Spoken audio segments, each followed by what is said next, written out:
Elle a chanté son amour pour lui sur son dernier album, après que l'annonce de leur fiançailles ait récolté plus de 37 millions de réactions.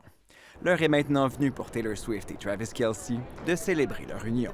Puis enfin, de la voir vivre ce moment-là, parce que ses chansons tournent toujours autour de la romance, pour moi, c'est un gros wow pour elle. J'ai l'impression de le vivre un peu à travers elle. Un mariage qui s'annonce grandiose et qui devrait avoir lieu au mythique Madison Square Garden, comme l'a presque confirmé le maire de New York. And if you happen to be getting married at Madison Square Garden, you will be staying inside and you will be staying cool. Se marier au Madison Square Garden est un bon moyen de se protéger contre la vague de chaleur qui frappe la ville, a lancé Zohran Mamdani.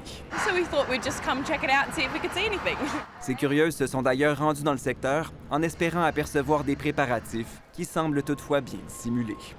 Contrairement aux dispositifs de sécurité, difficiles à ignorer, qui compliquent la circulation. On voit des agents lourdement armés, ce qui n'est pas non plus tout à fait classique dans les rues de New York, des chiens renifleurs pour voir s'il y a des engins explosifs éventuels. The average New Yorker definitely considers it an inconvenience, but it is Taylor Swift. Le New-Yorkais moyen y voit un désagrément, admet cette résidente, qui dit tout de même pardonner à la vedette pop. Et c'est le couple chouchou de beaucoup d'Américains. C'est le couple ennemi aussi pour beaucoup de républicains ou de gens qui n'aiment pas les politiques, les visions de ce couple-là.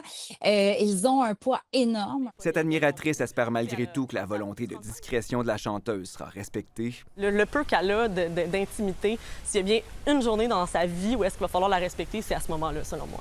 Et comme Taylor Swift le chantait il y a 18 ans, c'est une histoire d'amour. Ne reste plus qu'à dire oui. Ici Mathieu Papillon, Radio-Canada, Montréal.